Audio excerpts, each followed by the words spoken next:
የከፋ ዞን ሀገረ ስብከት ስራ አስኪያጅ መጋቢ ሃይማኖት ቄስ ዘውዴ ገብረ ጻዲቅ የዘንድሮውን የትንሣኤ በዓል በማስመልከት ለሁሉም የኢትዮጵያ ኦርቶዶክስ ቤተክርስቲያን የሃይማኖት ተከታዮችና እግዚአብሔር ለፈጠራቸው ለሰው ልጆች በሙሉ እንኳን ለበዓለ ትንሣኤው በሰላም አደረሳችሁ ብለዋል። ኢትዮጵያ ኦርቶዶክስ ተዋሕዶ እምነት ተከታዮችና በድምሩ እግዚአብሔር አምላክ ለፈጠራቸው ፍጥረታት ለሕዝቡ በሙሉ እንኳን በሰላም ለበዓለ ትንሣኤው አደረሳችሁ እያልኩ በዓለ ትንሣኤው እንግዲህ የምናከብርበት ልዩ ምክንያት አለው። በዓሉን በምናከብርበት ዕለት በተለያዩ ችግር ውስጥ የሚገኙ ወገኖችን በማሰብ ሊሆን ይገባል።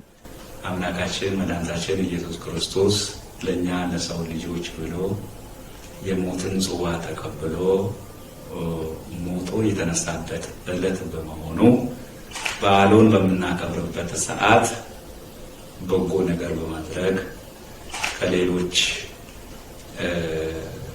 ምዕመናናት ጋር በመተባበር ያለንን አብረን በመቋደስ የተራቡትን በማብላት የተጠሙትን በማጠጣት የታረዙትን በማልበስ እንዲሁም በማረሚያ ቤት ያሉትን እስረኞችን በመጠየቅ በሌላው መልኩ ደግሞ በወሊድ ምክንያት ጤና ጣቢያ ያሉትን እናቶቻችንን በመጎብኘት በማብላት በዓሉን በሰላም ልናከብር ይገባናል።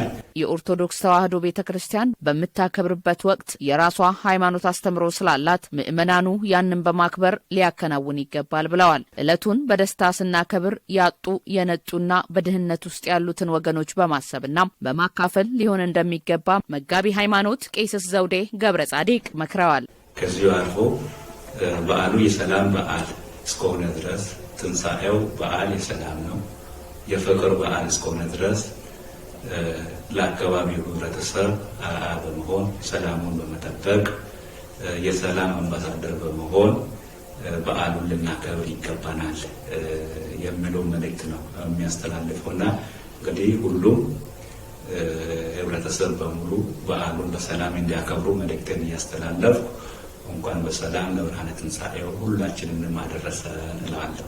ለመላው ምዕመናን ሁሉ የሰላምና የደስታ ትንሣኤ በዓል እንዲሆንላቸው መልካም ምኞታቸውን ገልጸዋል።